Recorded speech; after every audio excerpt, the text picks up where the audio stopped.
The fluorescent lights of the Highway 9 diner buzzed with their usual tired hum, casting everything in that pale, washed-out glow that makes 2 a.m. feel like the loneliest hour in the world. Sarah Jennings moved between tables with the practiced efficiency of someone who'd spent 15 years pouring coffee and pretending to smile, her feet aching in shoes that should have been replaced months ago. She barely noticed the rumble of motorcycles pulling into the gravel lot. Outside, just another group of riders passing through on their way to somewhere that wasn't here. But when the doors swung open and the leather-clad figure stumbled through, something in his face made her stop mid-step. His skin had gone gray, the color of old concrete, and his hand clutched at his chest like he was trying to hold something inside that was desperately trying to break free. She didn't think. Thinking would have meant hesitation, and hesitation would have meant death. Sarah dropped the coffee pot, heard it shatter against the linoleum, ran to catch him before he hit the ground.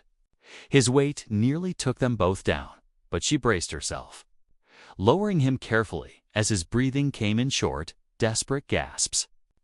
Around them, the diner fell into that strange, suspended silence that happens when everyone realizes they're witnessing something terrible. Someone shouted about calling 911.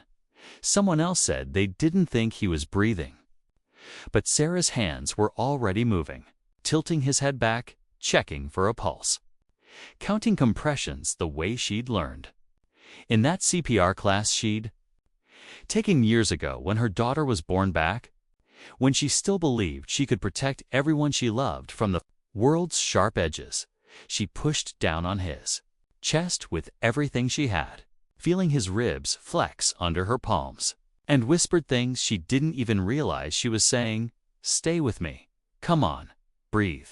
Just breathe until, finally, blessedly. He coughed and gasped, and his eyes fluttered open. The paramedics arrived in a screaming blur of red lights, and they took him away on a stretcher, but not before he'd locked eyes with her one more time. There was something in that look, gratitude, yes, but also recognition, as if he'd seen something in her that she'd forgotten was there. She went home that night with her hands still shaking and blood under her fingernails, wondering if she'd ever see him again. She had no idea that 24 hours later, she'd be the one who needed saving and that the man she'd pulled back from death would return the favor in a way that would change everything.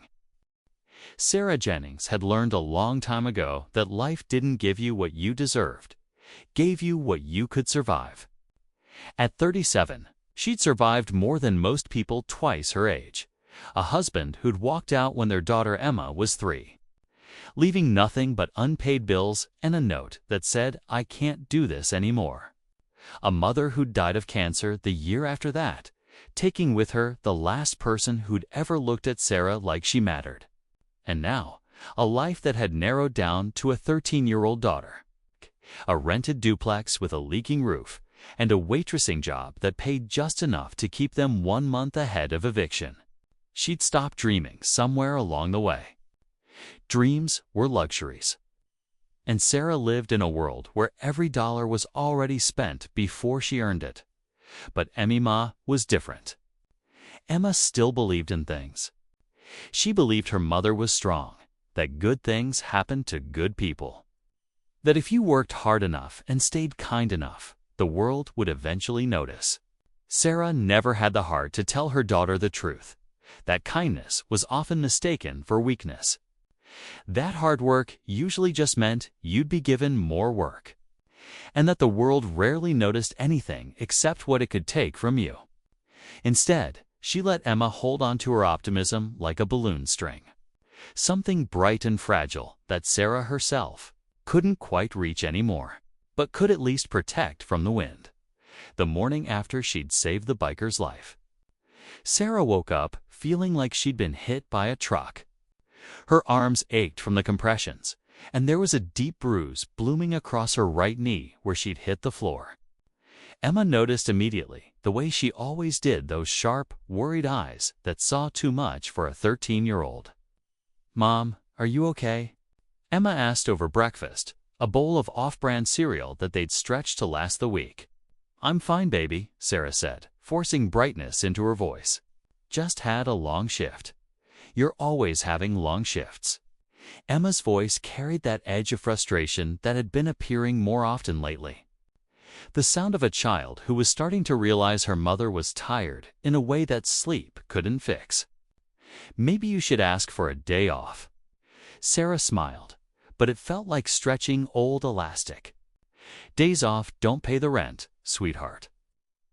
What she didn't tell Emma was that their landlord, Marcus Reeves, had already called twice that week about the rent being late. 3 days late, to be exact, and Marcus wasn't the patient type.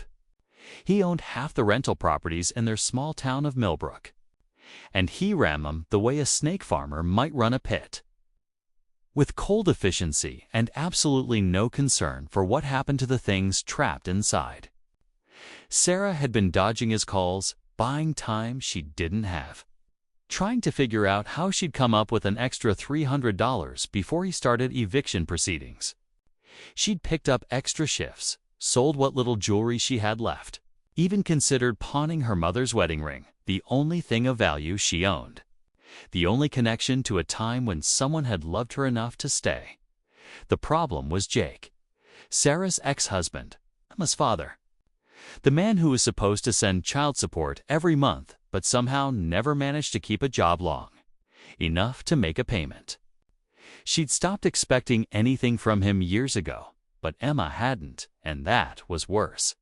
Every month when the money didn't come, Sarah watched her daughter's face fall a little more. Watched her stop talking about her father. Watched her learn the same bitter lesson Sarah had learned, that some people will always let you down. And there's nothing you can do except learn to carry more weight on your own. That evening, Sarah was getting ready for her shift the dinner rush that would bleed into the late-night truckers when her phone rang. Unknown number.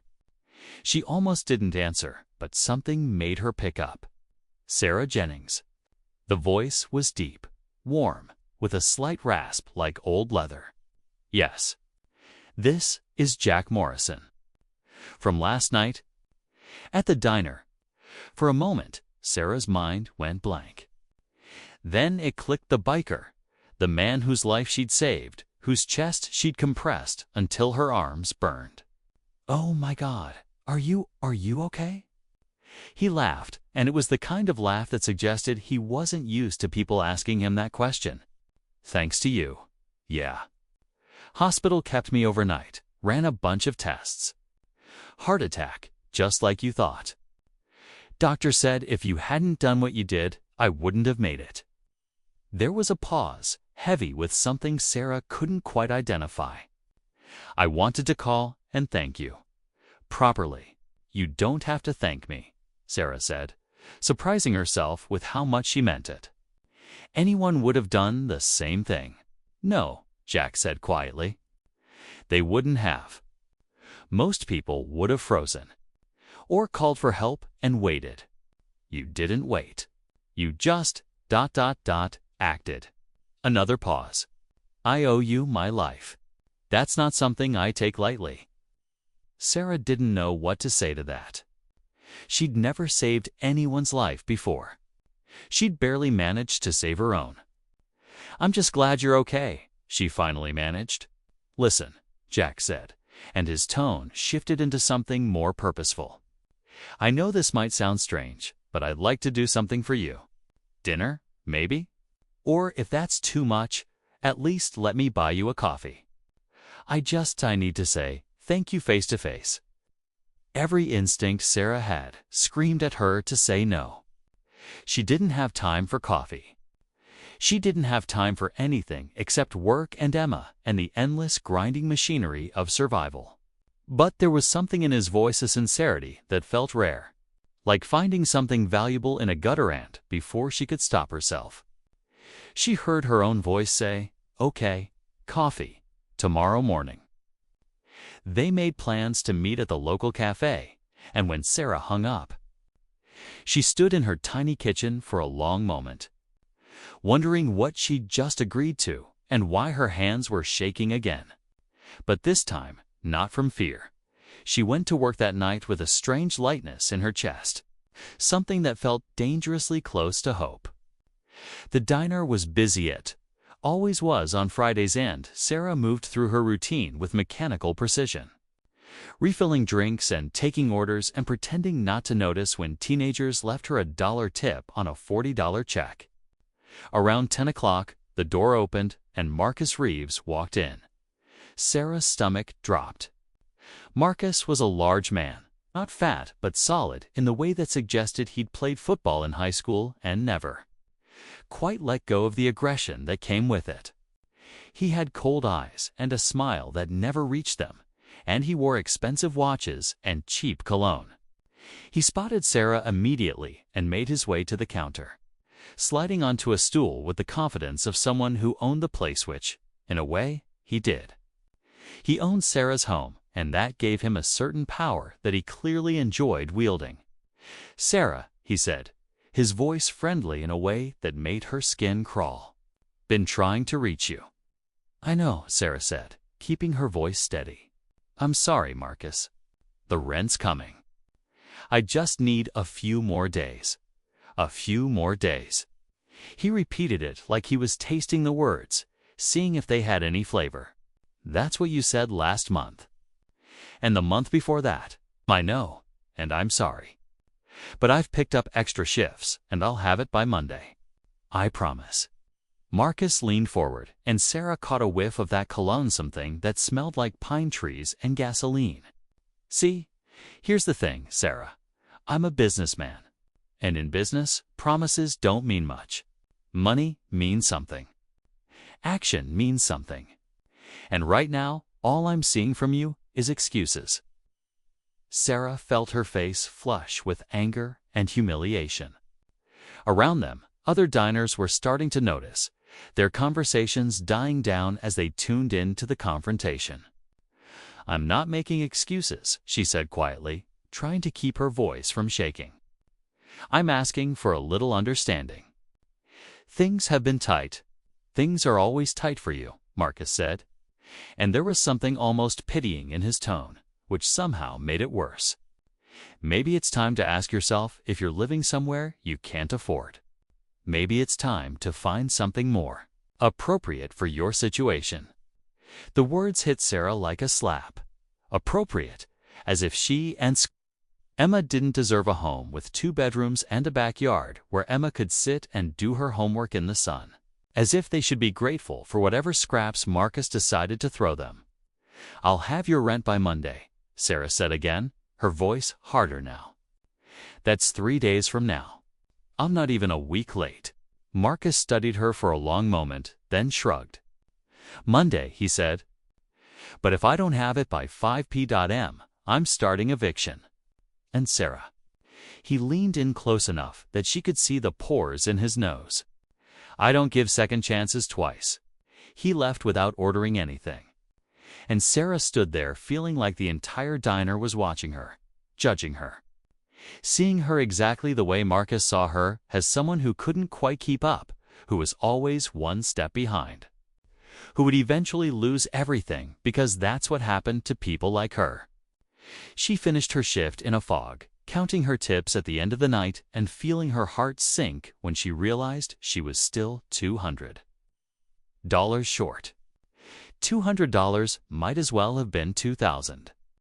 It was an impossible distance, a gap she couldn't bridge no matter how many extra shifts she picked up or how many meals she skipped. When she got home, Emma was asleep on the couch, her homework spread around her like the aftermath of a small explosion.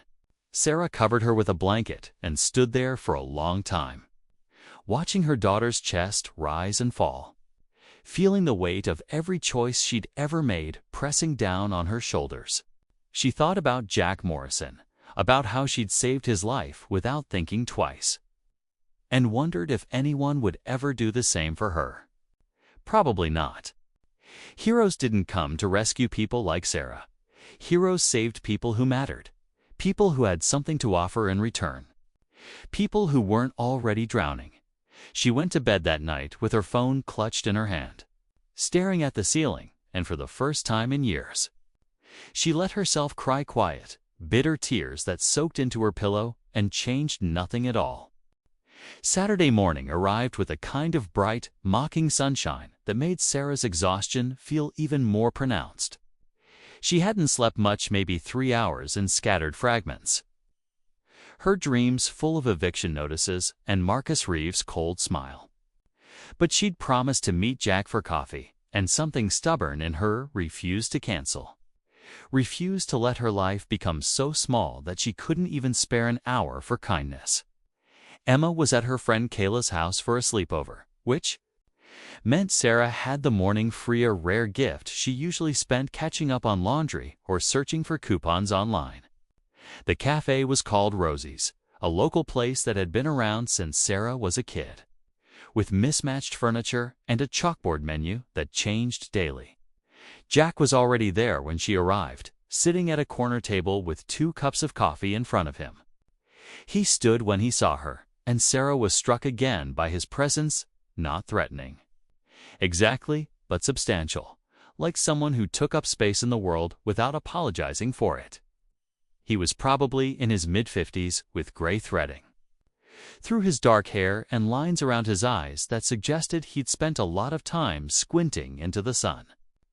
He wore jeans and a plain black t-shirt, and there was a tattoo on his forearm that Sarah couldn't quite make out. "Sarah," he said, and his smile was genuine, the kind that made his whole face shift. "Thank you for coming. I wasn't sure you would." "I almost didn't," Sarah admitted, sliding into the chair across from him. "It's been a complicated morning." "Complicated how?" Jack pushed one of the coffees toward Herb, black. No sugar. Exactly how she liked it, though she had no idea how he'd known that. Maybe he'd noticed at the diner. Maybe he was just observant. Sarah wrapped her hands around the warm cup and felt something inside her crack open, just a little. Maybe it was the lack of sleep. Maybe it was the way Jack was looking at her, not with pity or judgment, but with simple, straightforward attention, like she was worth listening to. Before she knew what she was doing, she was telling him everything. About Emma and Jake and Marcus Reeves. About the rent she couldn't pay and the eviction hanging over her head like a guillotine. About how tired she was of fighting and losing and fighting again. The words poured out of her like water from a broken dam, and Jack just sat there and listened, his face growing more serious with each sentence. When she finally ran out of words, there was a long silence. Sarah felt embarrassed suddenly, exposed, like she'd taken off her clothes in front of a stranger. "I'm sorry," she said quickly. "You didn't sign up for all of that?" "I don't know why. I just don't apologize," Jack said firmly. "I asked, and I'm glad you told me." He leaned back in his chair, his expression thoughtful. "This landlord of yours, Marcus Reeves, he sounds like a piece of work." "That's one way to put it," Sarah said with a bitter laugh. "But he owns half the town, and I'm just another tenant who can't keep up. That's reality." "Reality can be changed," Jack said quietly. "Not always, not easily, but sometimes if you've got the right people in your corner." He paused, seemed to be weighing his words. "How much do you need to cover the rent?" Sarah felt her face flush. No, I wasn't telling you all of this to ask for money. That's not why I came." "I know," Jack said. "But I'm offering anyway." "How much?" $200, Sarah whispered, the number feeling impossibly large and shamefully small at the same time. "But I can't take your money. You don't even know me." "I know you saved my life," Jack said simply. "I know you acted without hesitation when I was dying on your floor. I know you're a good mother who's working herself to death trying to give her daughter a decent life. That's enough for me." He reached into his pocket and pulled out a wallet, started counting bills. "Please," Sarah said, her voice breaking. "Please don't. I can't if you do this. I won't be able to pay you back, and I can't owe you. I can't owe anyone else anything. I'm already drowning." Jack stopped counting and looked at her. "Really?" Looked at her, and Sarah saw something in his eyes that made her breath catch understanding. And beneath that, an old, familiar pain. "You don't owe me anything," he said softly. "What you did for me can't be repaid with money. This isn't a debt. This is just one human being helping another. That's all. No strings, no expectations. Just help." Sarah felt tears burning behind her eyes, and she blinked them back furiously. She didn't cry in public. She didn't accept charity. She didn't let people see how close she was to breaking. But here was this man, this stranger who wasn't really a stranger anymore, holding out $300 like it was nothing, like it wouldn't change her entire world. "Why?" she whispered. "Why would you do this?" Jack was quiet for a moment, and when he spoke, his voice carried the weight of old ghosts. "Because 15 years ago, I was where you are. Different circumstances, same desperation. I'd lost my job, lost my house, was about to lose my kid to my ex-wife because I couldn't prove I had stable housing. And a stranger helped me. Just helped. No questions asked. Gave me enough to get back on my feet. I never forgot that. Never forgot what it felt like to be drowning and have someone throw you a rope." He pushed the money across the table. "Take it, please. Let me be someone's rope today." Sarah's hands shook as she reached for the bills. The moment her fingers touched them, something broke open inside her, not just gratitude, but something bigger, something like faith, the kind of faith Emma still had and Sarah had lost somewhere along the way. The faith that maybe, sometimes, people could be good for no other reason than because goodness mattered. She clutched the money to her chest and whispered, "Thank you. Thank you so much." Jack smiled, and it transformed his whole face. "You're welcome. Now finish your coffee and tell me about your daughter. I want to hear about someone who still believes in good things." They talked for another hour, and Sarah found herself laughing, actually laughing for the first time in months. Jack told her about his motorcycle club, the Iron Brotherhood. A group of guys who'd all found each other after life had beaten them down in various ways. "We're not one of those outlaw clubs you see on TV," he explained. "We're just guys who ride together, look out for each other. A lot of us are veterans, or recovering addicts, or divorced fathers trying to figure out how to be better men than we were. We do charity rides, raise money for kids' hospitals, that kind of thing. It's not about being tough or scary. It's about having a family when your real family fell apart." "That sounds nice," Sarah said, and meant it. "Having people who understand." "It is," Jack agreed. "It saved my life long before you saved it in a more literal sense." He glanced at his watch and grimaced. "I should probably get going. Got a club meeting this afternoon, but Sarah, keep my number. If you need anything, and I mean anything, you call me." Okay, Sarah said, though she couldn't imagine what she'd ever need beyond what he'd already given her. They parted ways outside the cafe, and Sarah drove straight to Marcus Reeves' office, a dingy storefront with his name painted on the window in peeling gold letters.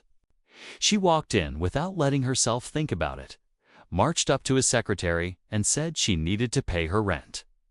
Marcus came out of his back office wearing that same reptilian smile, clearly expecting her to beg for more time. Instead, she counted out the money in front of him, every bill, plus the $300 she'd been short, plus late fees she hadn't even known about until that moment. The surprise on his face was worth every penny. "Well," Marcus said, recovering quickly. "Look at that. You found some money after all?" "Yes," Sarah said coldly. "I did. We're square now." "For this month," Marcus reminded her. "Rent's due again in 3 weeks." "I'm aware," Sarah said, and turned to leave.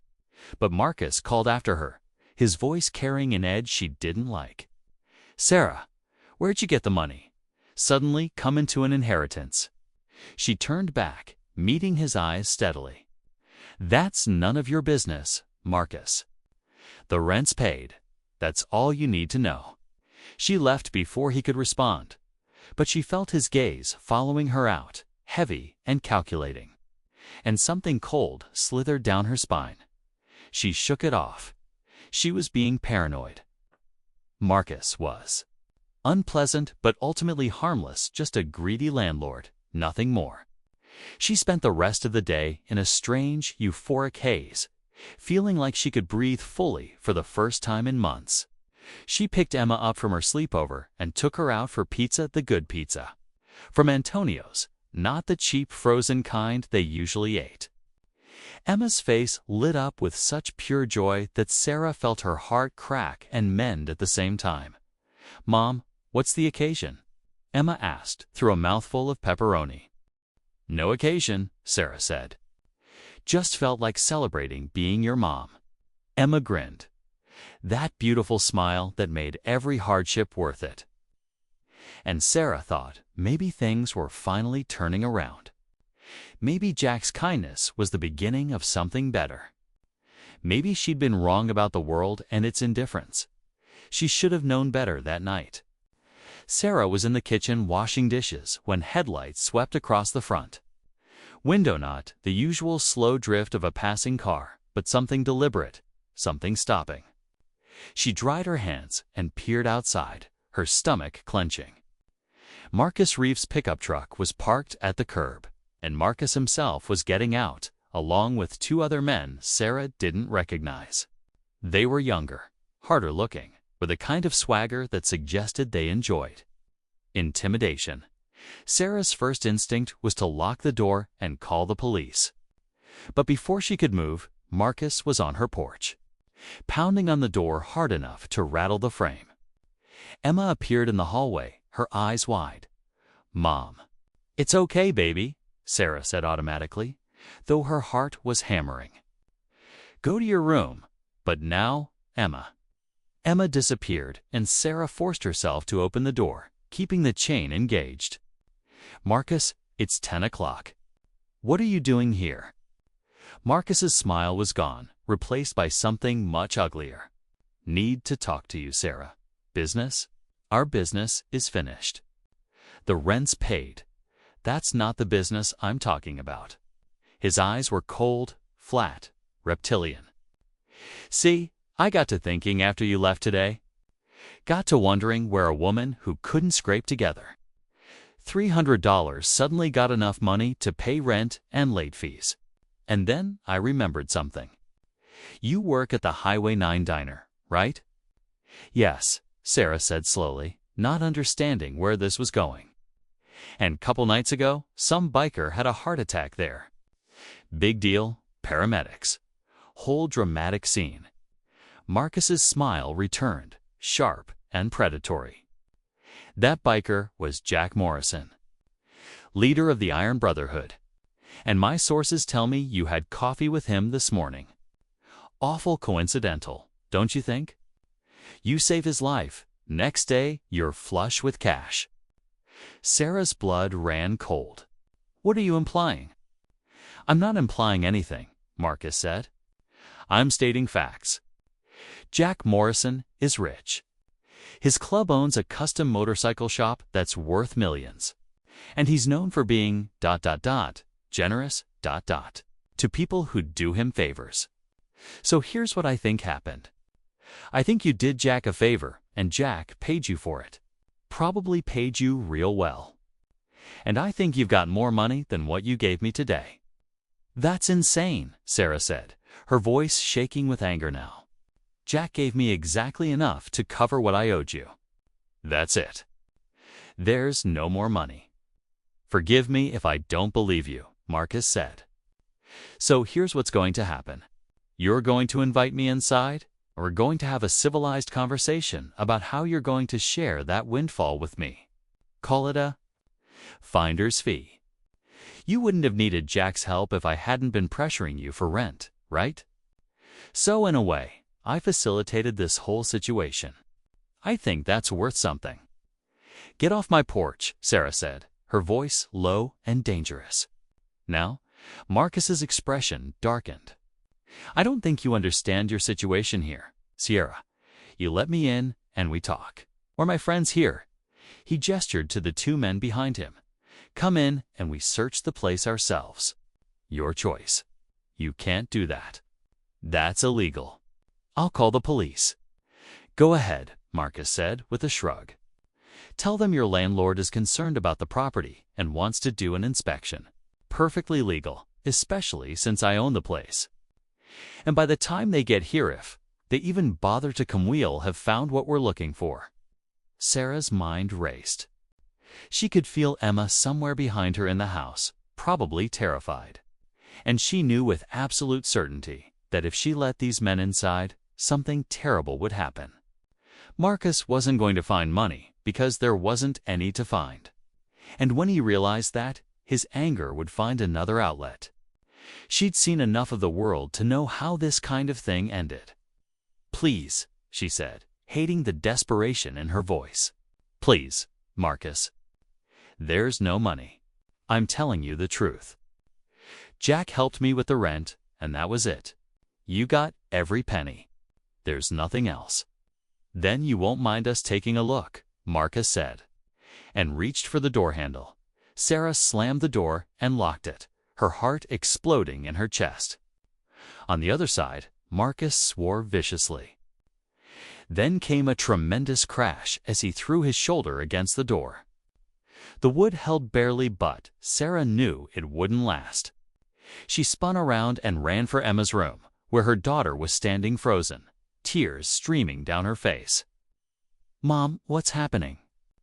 "We need to leave," Sarah said, grabbing Emma's hand. "Right now." Back door, they ran through the house, Sarah's mind a white blur of terror.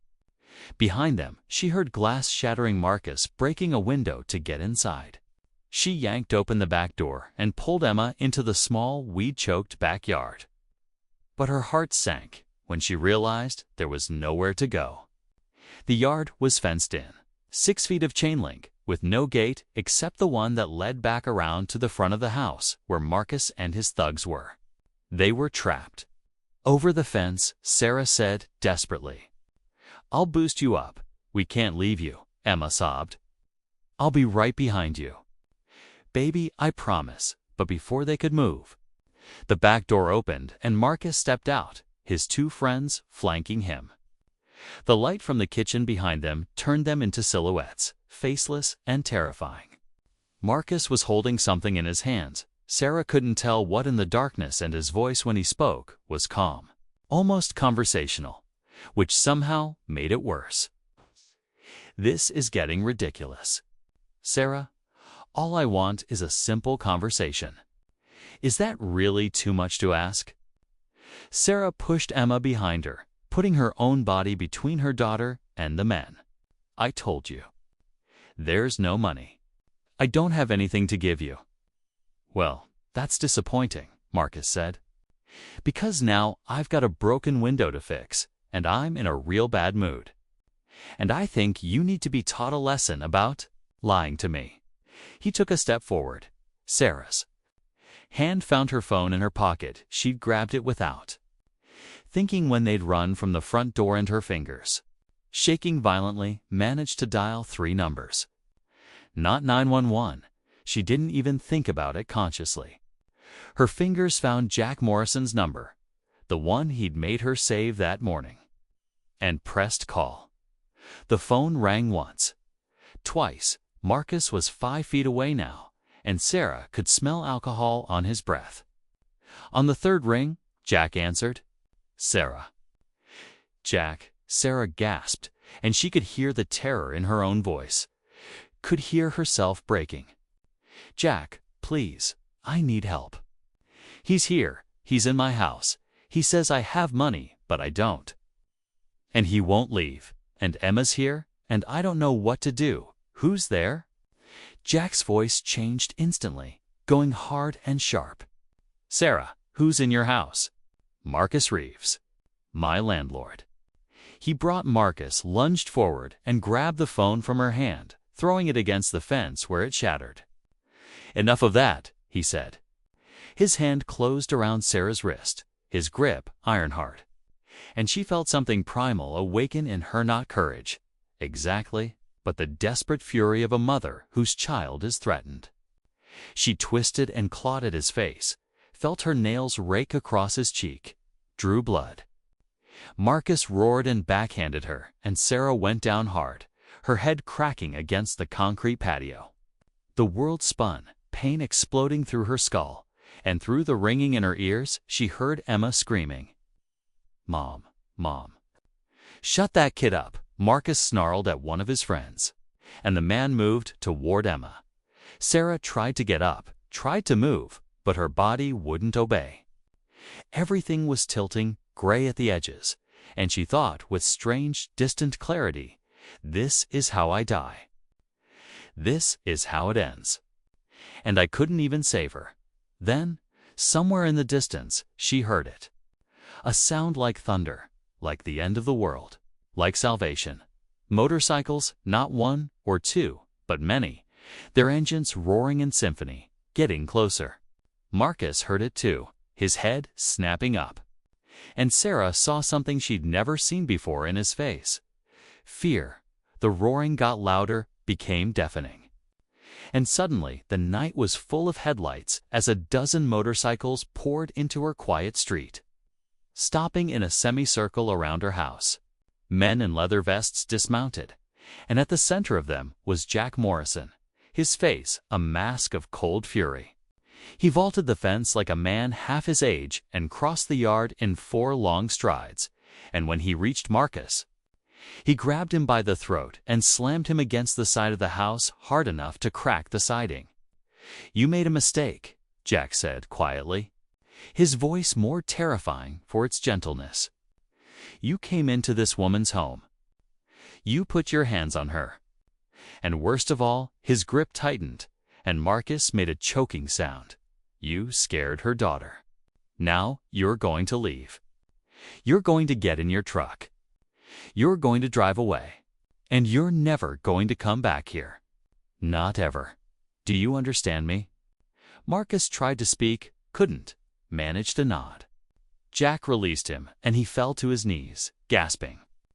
His 2 friends had already disappeared. Sarah heard a truck engine starting out front, tires screeching as they fled.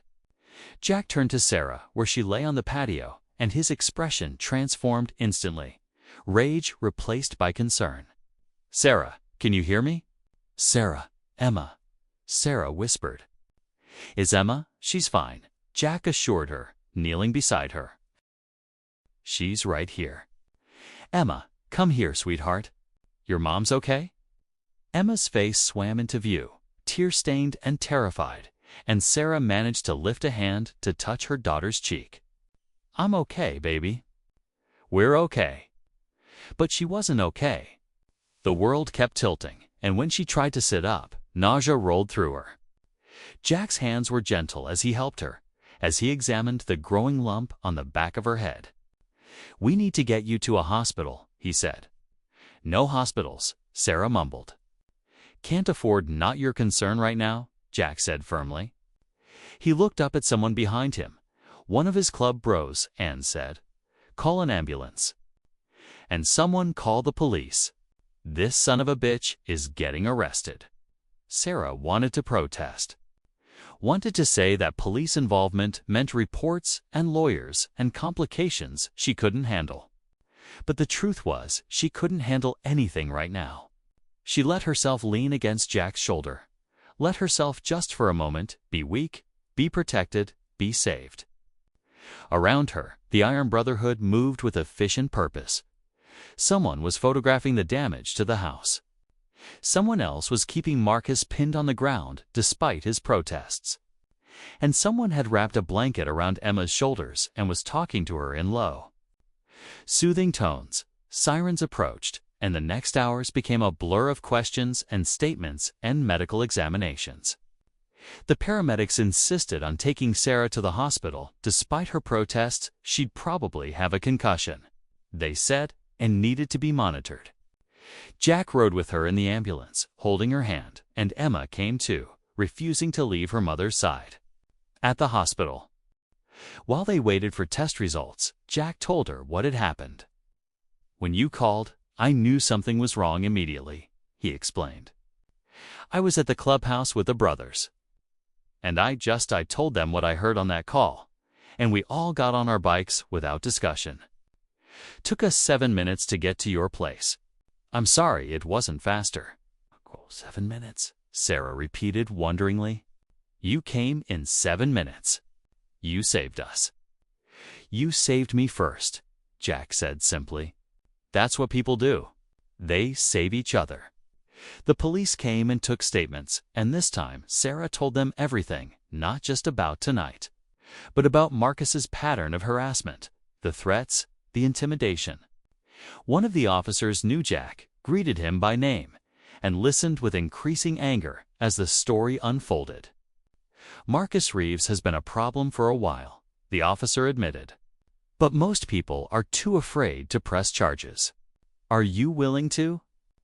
Sarah looked at Emma, who was finally asleep in a chair beside the hospital bed, exhausted by terror and relief.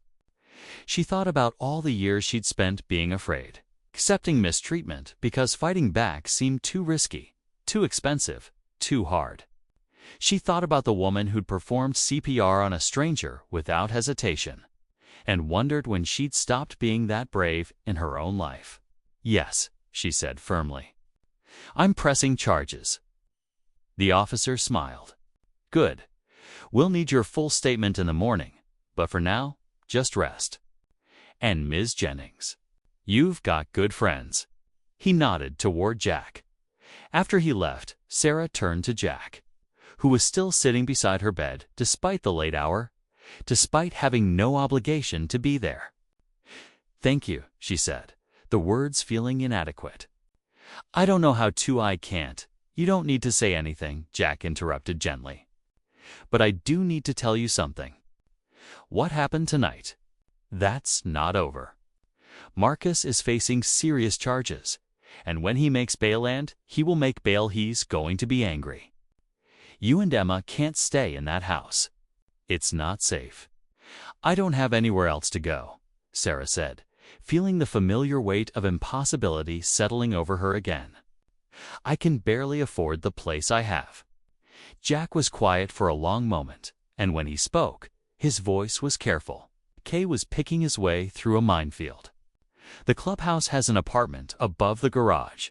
It's not fancy, just 2 bedrooms, a bathroom, a little kitchen. One of the brothers used to live there, but he bought a house last year. It's been empty since then. You and Emma could stay there. No rent, at least until you get back on your feet. It's secure, we've got cameras, gates, someone's always around. You'd be safe." Sarah stared at him, torn between desperate gratitude and stubborn pride. "I can't just live somewhere for free. That's too much." "You've already then pay me back by helping around the shop," Jack said. "We can always use someone to answer phones, handle paperwork. Not a full-time job, but enough to cover rent if it makes you feel better about accepting. And before you say no, think about Emma. Think about keeping her safe." That was the argument that broke through all of Sarah's defenses. She looked at her sleeping daughter and knew she'd do anything, swallow any amount of pride. Accept any help necessary to keep her safe. "Okay," she whispered. "Okay, but just until I find something else. Just temporary.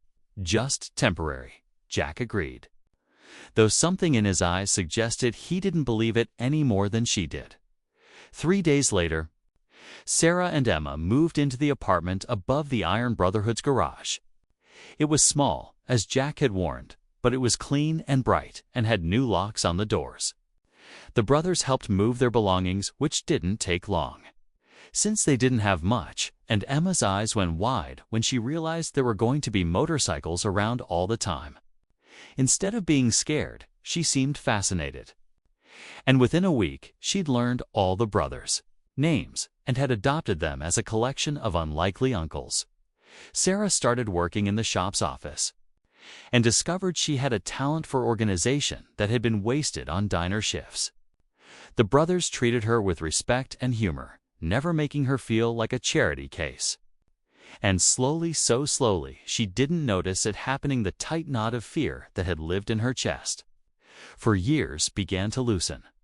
Marcus Reeves was charged with breaking and entering, assault, and attempted extortion. He made bail, as Jack had predicted, but he never came near Sarah again. Rumor around town said that Jack had paid him a personal visit and made certain things very clear, though neither of them ever confirmed it. What Sarah knew for certain was that Marcus sold most of his rental properties 6 months later and moved to a different state. And she chose to believe that was coincidence rather than Jack's influence, because thinking too hard about what Jack might have done to protect her made her feel things she wasn't ready to examine. A year passed. Then, too, the temporary arrangement became permanent, though no one ever acknowledged it out loud. Emma thrived, making honor roll and joining the school's art club, her confidence growing in the safety of their new home. Sarah took online business courses and eventually became the shop's full-time office manager, earning enough to insist on paying rent despite Jack's protests. She dated occasionally, but nothing serious. She'd learned to be cautious with her heart, to protect the life she'd built from anything that might destabilize it. But Jack was always there. Not in a romantic sense, they never crossed that line, but as a constant, steady presence. A friend, a protector, family in the way that mattered most. He taught Emma how to change a tire and let her help in the garage, teaching her about engines with the patience of a natural teacher. He sat with Sarah on difficult days and listened without trying to fix things, understanding that sometimes presence was enough. He became the person she called when she needed help. And slowly, Sarah learned to let herself need help without feeling like it made her weak. On the second anniversary of the night he'd saved her life, though, Sarah thought of it as the second anniversary of when she'd started living again. The club threw a party at the clubhouse. There was a bonfire and music and too much food. And as Sarah sat watching Emma laugh with the brothers' kids, she felt Jack settle onto the bench beside her. "Happy?" he asked. "Yeah," Sarah said, and realized with some surprise that it was true. "I really am." "Good," Jack said. "You deserve it. You both do." They sat in comfortable silence for a while, watching the fire. And Sarah thought about the strange architecture of fate. How a heart attack in a diner at 2 in the morning had somehow led to this, to safety and community and something that felt like home. How the worst night of her life had somehow opened the door to the best days. How saving someone's life had, in the end, saved her own. "Thank you," she said quietly, "for everything. For being there when I called, for giving us a place to stay, for just being you." Jack looked at her, and in the firelight his face was warm, open, kind. "Sarah, you saved my life. I just returned the favor. That's what family does. Family." The word settled into Sarah's chest like a key finding its lock, and she realized that's exactly what this was. Not the family she'd been born into or the one she'd tried to build with Jake, but the family she'd chosen and that had chosen her back. The family that showed up in the middle of the night when you called for help. The family that asked nothing except that you be brave enough to accept love when it was offered. "Yeah," Sarah said, smiling. "I guess it is." And sitting there beside the fire, with her daughter's laughter carrying on the wind and Jack's steady presence beside her, Sarah Jennings finally understood what she'd been searching for all those years. Not rescue, not charity, not even safety, though that mattered too. What she'd needed, what they'd all needed, was simply to know that they weren't alone. That in a world that could be cruel and indifferent and hard, there were still people who would show up, who would fight for you, who would save your life and then stick around to help you figure out what to do with it. The fire crackled. Emma's laughter rose and fell. Jack's shoulder was warm against hers. And for the first time in longer than she could remember, Sarah Jennings looked at her life and thought, this is enough. This is more than enough. This is everything.